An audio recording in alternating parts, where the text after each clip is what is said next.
warahmatullahi wabarakatuh. Salam sejahtera untuk kita semua, Shalom, Om Swastiastu, Namo Buddhaya, salam kebajikan. Yang terhormat, stakeholder yang hadir hari ini, dari Indonesia, dari Asia ada perwakilan, bahkan dari dunia. Inilah bukti bahwa sepak bola kita bangkit. Inilah bukti kita mulai kembali dipercaya.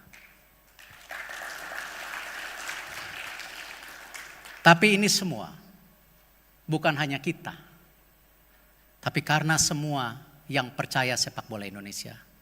Dan saya mengucapkan terima kasih kepada semua yang hadir, Asprof, klub yang hadir hari ini, untuk terus kita kerja keras bersama. Tepuk tangan buat kita semua. Tentu hari ini juga kita ada representatif dari FIFA yang hadir. Ada Bapak Sanjivan Sebala Sigam yang terus membantu kita memastikan kantor FIFA ada di Indonesia. Dan juga Lavin Vignes yang banyak juga bantu kita dari FIFA Office di Asia Tenggara. Lalu ada Rolf Tenner yang kemarin juga banyak diskusi mengenai statuta. Terima kasih Rolf. Lalu juga ada representatif FIFA yang setahun ke depan melakukan pengawasan untuk benchmarking. Di mana posisi liga kita ke depan, di mana pembangunan kita ke depan dibandingkan dengan negara-negara yang ada di Asia Tenggara ataupun Asia, yaitu Mr. Theodor Giannikos. Dari AFC ada Ibu Sita Zuraini Abdullah. Welcome back Ibu. I think this should be fine, don't worry. Lalu juga ada our Secretary General dari AFF, Mr. Winston Lee. Thank you for coming. Kita harus tepuk tangan buat beliau yang sekarang saya mau sebutkan Ketua Umum PSSI 1993-2003, Bapak Jenderal Purnama Agung Gumelar.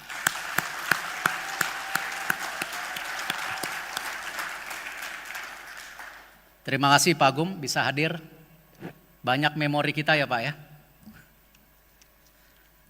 Lalu juga Ketua Umum KONI, Bapak Letnan Jenderal TNI, Bapak Marsiono Norman. Terima kasih Pak atas kehadirannya. Tentu mohon izin Pak Menpora teks saya, beliau ada kegiatan di Brazil, ada di BRICS, jadi beliau tidak bisa hadir. Bukan berarti beliau tidak mendukung karena dananya udah cair. Lalu perwakilan dari KOI, Bapak Hari Warga Negara, terima kasih, salam buat Ketua KOI. Lalu juga hari ini kita mengundang juga kehadiran Ketua Komite Banding, Bapak Ali Mulkartono. Ketua Komite Etik, Bapak Komjen Polisi Dr. Anda Suardi Ilyus. Lalu Komite Disiplin, Bapak Eko Hendro Prasetyo. Dan tentu para exco yang hadir di sini, ada Wakil Ketua 1, Bapak Zainuddin Amali. Berdiri dong Pak, kan bekas Menpora juga Pak. Atau Bapak perwakilan Menpora hari ini? Pak Wagub belum datang Pak Wagub. Pak Jasnur, oh masih asik kampanye, padahal udah selesai deh kampanye. Lalu pimpinan perwakilan Asosiasi Provinsi PSSI yang saya cintain, coba berdiri semua mana?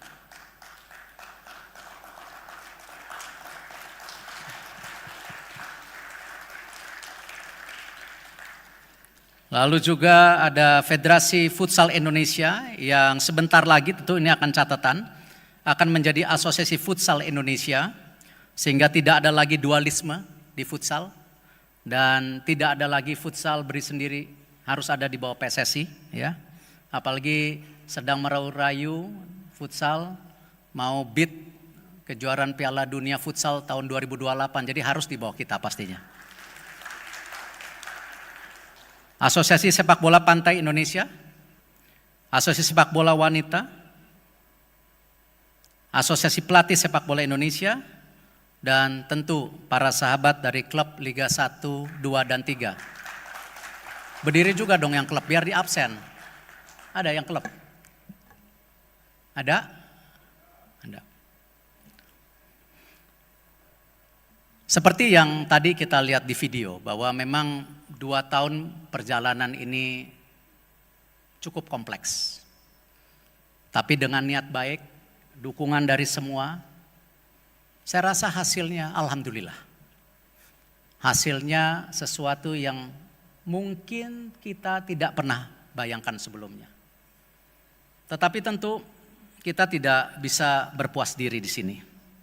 Kita harus terus lakukan perbaikan dan perubahan. Tidak mungkin kita berbangga dengan hari ini. Karena apa yang kita rasakan, tentu negara lain rasakan. Saya tidak segan-segan mengucapkan terima kasih kepada FIFA, di mana di banyak kegiatan FIFA selalu bilang, Indonesia menjadi salah contoh yang bagus. Tapi artinya, semua negara ingin bersaing sama kita. Kalau kita berpuas diri, kita jalan seperti hari ini, mohon maaf. Gambar-gambar tadi di video akan sirna tahun depannya. Artinya kita harus konsolidasi, kita harus bangkit lagi, kita harus menyatukan lagi. Semua dengan mindset yang sama, untuk cinta sepak bola. Bukan untuk saya, bukan untuk Anda, tapi untuk kecintaan sepak bola Indonesia. Kita memang selama ini kita coba, yang saya juga tidak mau malu berulang-ulang kali, memperbaiki timnas kita. Hari ini kita sudah punya strata dari U17, U20, U23 sampai senior. Dan para pelatihnya kelas dunia. Kita akan create talent pool buat tim nasional kita. Sehingga apa? Tidak satu generasi ke generasi lain terputus. Dengan kerja keras pun, banyak negara di Eropa pun yang dulu bicara generasi emas terputus. Apalagi kita. Nah, disinilah kenapa tim nasional jangan dilihat kemewahannya. Tapi juga komitmen para individu yang ada di tim nasional mau bantu Indonesia. Mereka datang di sini dengan tangan terbuka karena mereka yakin Indonesia bisa. Dan tentu kita tidak cukup membangun tim prianya. Kita bangun wanitanya. Banyak yang pesimis, hasilnya ada. Dan tidak ada prejudisme dalam membangun tim pria atau wanita. Kita samakan standarnya. Kesempatan ada. Tapi kembali. Karena itu jangan sampai mereka juga terlupakan setelah lihat tadi video. Banyak pahlawan sepak bola Indonesia sudah meninggal. Usianya muda. Nah, karena ini kita juga bikin platform. Sebuah yayasan di mana yayasan ini membantu para pemain muda Indonesia untuk diberikan edukasi finansial supaya mereka ketika sudah tidak bermain bola lagi, mereka siap kembali ke masyarakat. Dan dari yayasan kita terus memberikan asuransi kesehatan kepada para pemain tim nasional. Dan ini yang namanya kita menghormati para pahlawan sepak bola Indonesia, bukan hanya ketika mereka mengelorikan, kita puja-puja, setelah mereka tidak ada, kita ketemu jalan, kita pun tidak ingat namanya.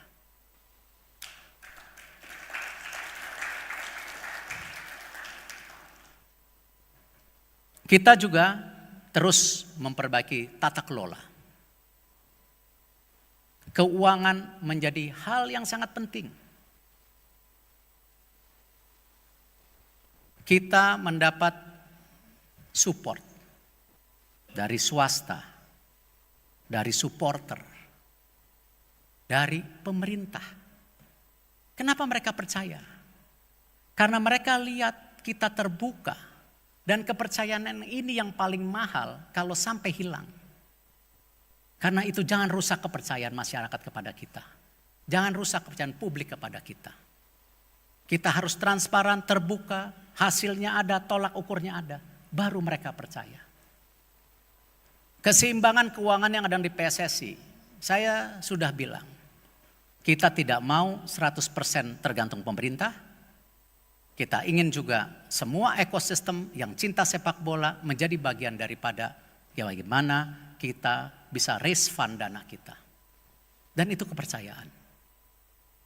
Terima kasih dari tim Exco juga kemarin bekerja keras melahirkan NDRC. Ini kita hanya 6 negara di dunia yang di-approve FIFA punya NDRC. Tepuk tangan buat kita. Artinya kalau ada konflik ya antara pemain dan klub, kita tidak overlapping ya dengan tentu yang sudah ada ya. Nanti bisa dijelaskan di saat yang tepat. Tapi ada konflik antara klub dengan pemain, paling nggak kita ada badan hukumnya sekarang. Dan ini komitmen kita memperbaiki yang namanya tadi manajemen kita. Ketiga, kita juga sistem ciptakan juga Garuda Academy. Memang awalnya saya juga mendapat cemoohan netizen. Ini bikin Garuda Academy apalagi, nggak cukup ada akademi-akademi. Salah. Garuda Academy kita lahirkan karena kita percaya kontinuitas yang ada di ruangan ini dan ke depan karena human capitalnya, karena manusianya. Artinya apa? Kita harus terus melahirkan apa? New leadership, generasi muda. Tidak bisa kita terus. Tadi sepak bola itu dari generasi ke generasi, bukan generasi kita, tetapi dari generasi ke generasi. Artinya apa? Human capital menjadi penting. Garuda Academy kemarin sangat diterima dengan baik, ratusan yang mendaftar. Cuman mohon maaf, kita hanya bisa terima 105. Dan kurikulumnya disupport oleh AFC dan FIFA, terima kasih sekali lagi. Karena tidak mungkin tadi sebuah organisasi tidak ada human capitalnya. Dan ini terbuka, bukan hanya untuk PSSI. Tetapi untuk Asprof, untuk klub. Dan nanti yang terbaik kita akan sekolahkan di manajemen olahraga terbaik di dunia. Untuk kembali di Indonesia, bantu kita. Saya berharap Garuda Academy di tahun kedua nanti. Banyak juga dari PSSI manajemen saya lihat namanya nggak banyak yang masuk. Saya berharap dari klub, dari Asprof, ayo. Mumpung ada. Mumpung ada. Dan mumpung kita dipercaya diberi kesempatan. Dan modulnya ini standar internasional. Dan tadi, yang terbaik dapat beasiswa. Yang keempat, kita juga tidak menutup mata dengan kegiatan liga. Tetapi yang perlu kita fair satu sama lainnya. Kepemilikan PSSI di liga hanya 1%. Yang lain sudah dikelola oleh para pemilik klub. Kita ini partner. Kita partner dalam pengawasan, operasional liga, dan tidak banyak negara-negara di Asia Tenggara punya struktur seperti kita. Tapi kita harus menyatu, jangan terpisah. Karena masing-masing punya hak dan kewajiban. Saya mengucapkan terima kasih, liga sudah ada VAR sekarang. Kalau tahun kemarin kita challenge, hari ini ada. Terima kasih buat liga.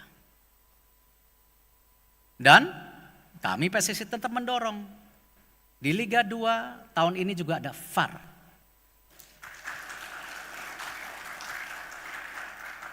Kami dari PSSI tidak sempurna. Kami punya kekurangan. Di perwasitan kami terus improve. Kami terus perbaikin. Sangat terbuka untuk kita diskusi, saran. Ini bagian dari apa tadi? Manajemen yang terkonsolidasi bersama. Dan ini semua buat kita. Buat kebaikan sepak bola Indonesia. Semua hal yang kita sampaikan baik, tetapi ada yang tertinggal. Disinilah kenapa kongres hari ini penting. Karena kita ingin kembali memperbaiki pondasi daripada struktur sepak bola Indonesia. Yaitu dengan kita coba improvisasi bagaimana peran dari Asprof ke depan makin lebih kuat, makin lebih besar, tetapi harus jalan seiring dengan pemerintah. Karena ini bagian konsolidasi. Bagian konsolidasi kita sama memperbaiki bagaimana grassroots itu terus tumbuh. Dan peran Asprof ke depan siap? Kita akan perkuat. Kita pastikan kita support Asprof. Ini bukan politis. Ya, tetapi ini buat masa depan sepak bola Indonesia, buat anak-anak kita di daerah yang harus punya kesempatan sama dengan yang ada di daerah lain. Saya juga berharap ada keseimbangan klub. Yes, ada Liga 1, Liga 2. Tapi bagaimana dengan ratusan klub di daerah? Ini yang kita ingin perbaikin juga. Membangun sepak bola Indonesia tidak bisa sendiri. Kita harus sama-sama. Dan karena itu, saya juga tidak segan-segan mengucapkan terima kasih kepada pemerintahan, Bapak Presiden Pak Prabowo Subianto. Kenapa Pak? Konkret. Melalui Kemenporanya membantu pendanaan. Permendagri sudah keluar. Supaya apa? Terjadi soliditas di daerah. Belum lagi proses daripada percepatan pemain. Kementerian Hukum membantu. Imigrasi membantu. Lalu DPR membantu. Semuanya bagian sebuah ekosistem yang memang kita harus sama-sama, tidak bisa kita terpisah.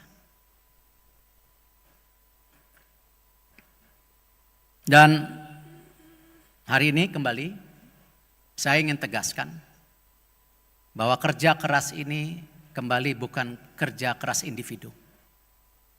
Ini kerja keras kita bersama. Saya berharap kita melangkah bersama seiring dan insya Allah mimpi kita tentu bismillah. Kalau sampai besok kita menang, masuk playoff,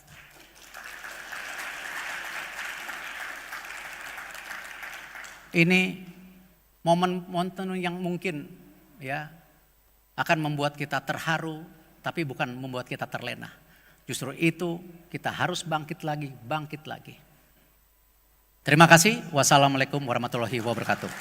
Download Tribun X sekarang. Menghadirkan lokal menjadi Indonesia.